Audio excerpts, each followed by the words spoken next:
नया सेगमेंट शुरू कर रहे हैं। तो इक्विटी सेगमेंट में कैश सेगमेंट होता है, डेरिवेटिव सेगमेंट होता है कि इन्वेस्टर आज की तारीख में तो उनको सेफ इन्वेस्टमेंट अपॉर्चुनिटी मिलेगी। हमारा प्लेटफॉर्म अलग होगा, पहला डिस्ट्रीब्यूशन के मामले में, दूसरा हम लोग टारगेटिंग कर रहे हैं कि जैसे हमने कहा कि टियर 6-4 टाइम। નમસ્કાર, કુબેરા નાવમાં આપનું સ્વાગત છે. હું ક્રિમલ હરી આપની સાથે. આજના દિવસે એનસીડીએક્સે પોતાનું મ્યુચ્યુઅલ ફંડ પ્લેટફોર્મ લોન્ચ કર્યું છે અને આજે અત્યારે આપણે એનસીડીએક્સના મેનેજિંગ ડાયરેક્ટર અને સીઈઓ ડૉક્ટર અરુણ રસ્તે સાથે છીએ.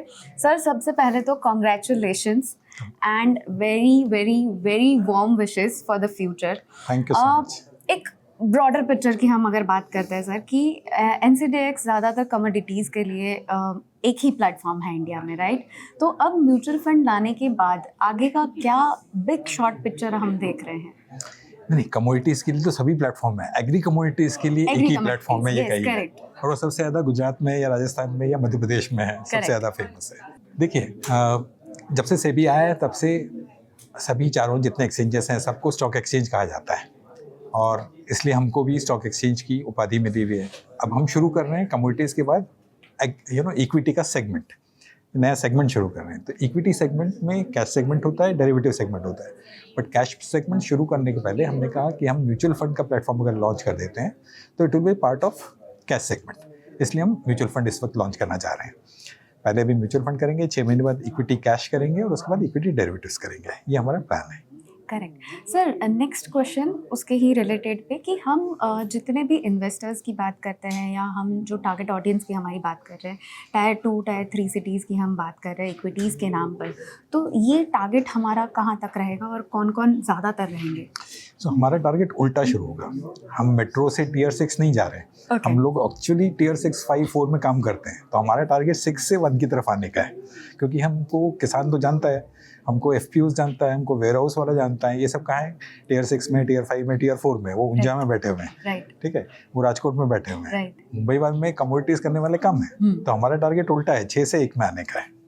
Correct sir. इसी की बात करें हम तो इन्वेस्टर्स अगर हम बात करते हैं तो इन्वेस्टर्स को क्या फ़ायदा मिल सकता है? देखिए, इन्वेस्टर आज की तारीख में फॉर्मल और रेगुलेटेड जो मार्केट्स हैं, जो सेबी रेगुलेटेड मार्केट्स हैं, वो ऐसी छोटी जगह में प्रेजेंट ही नहीं है, क्योंकि वहाँ ना ब्रोकर जाता है ना एएमसीज जाते हैं. तो उनको सेफ इन्वेस्टमेंट अपॉर्चुनिटी मिलेगी, पहली चीज़. दूसरा, आपको छोटा सा एग्जांपल देता हूँ. आपने कोई एक टॉप 20 कंपनीज़ का एक ETF बनाया और उन 20 कंपनी से बहुत अच्छा प्रॉफिट कमाया. किसको फ़ायदा होगा? आपको और मेरे को, क्योंकि हम म्यूचुअल फंड में इन्वेस्ट कर रहे हैं यहाँ पर गांव में जो किसान है उसको तो उसका फ़ायदा नहीं होता. तो इंडस्ट्री सेक्टर में या सर्विसेज सेक्टर में जो कंपनीज हैं उनकी बेनिफिट, जो ग्रोथ हो रही है इंडिया की, उसका बेनिफिट रूरल इंडिया में जाने के लिए डिविडेंड के थ्रू ये सबसे बड़ा रास्ता है. दूसरा, जो एफपीओज हैं, इनको एएमसी से डिस्ट्रीब्यूशन के लिए पैसा मिलेगा, उनकी इनकम बढ़ेगी, वो भी किसान के हाथ में जाएगी. तीसरा, जैसे मैंने कहा कि अगर रूरल इंडिया का जो पैसा अभी जो गोल्ड में जा रहा है, ज़मीन में जा रहा है, तकिए के नीचे जा रहा है, वो अगर कैपिटल मार्केट्स में आएगा तो हमको एफडीआई और एफआईआई की ज़रूरत क्या है? हमारा इंडिया खुद का ही पैसा जनरेट कर लेगा. There will be enough resources for our industry from our rural India. तो ये विद इन द कंट्री पूरा का पूरा सर्कुलेशन होगा और country will become wealthy. And इसलिए हमारा नाम भी हमने रखा है Nidhi, wealth. Yes sir. Nidhi की हम अगर बात कर रहे हैं तो हमने देखा कि बहुत सारे प्लेटफॉर्म्स हैं ऑलरेडी, ठीक है. हमारा ये नया प्लेटफॉर्म क्या अलग होगा? देखिए, बहुत नहीं है, सिर्फ 3 ही प्लेटफॉर्म है, ठीक है. तो हमारा प्लेटफॉर्म अलग होगा. पहला, डिस्ट्रीब्यूशन के मामले में सबसे अलग होगा. हम लोग डिस्ट्रीब्यूशन बढ़ा रहे हैं. अगर आप ये देखते हैं कि पिछले 5 साल का नंबर देखते हैं, people who came into capital markets, हर साल करीब 2 करोड़ नए इन्वेस्टर कैपिटल मार्केट्स में आ रहे हैं और उन 2 करोड़ में करीब 40% तो रूरल एरिया से.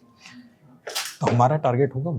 अब लोग कहते हैं कि आप एग्जिस्टिंग जो मतलब प्लेयर्स हैं उनसे कम्पीट करोगे. मुझे ज़रूरत ही नहीं है, क्योंकि इतने लोग जब नए आ रहे हैं, मैं सिर्फ उनको टारगेट करता हूँ, अपने आप ही मुझे नए कस्टमर्स मिल जाएंगे. तो that is something which we are targeting. दूसरा, हम लोग टारगेटिंग कर रहे हैं कि जैसे हमने कहा कि टियर 6-4 टाइम. बट दूसरा ये कि जोग्राफिकली हमने ये निधि जब लॉन्च किया था तो हर घर इन्वेस्टर हमारा कैंपेन लॉन्च किया. हमने लॉन्च किया था गुवाहाटी में.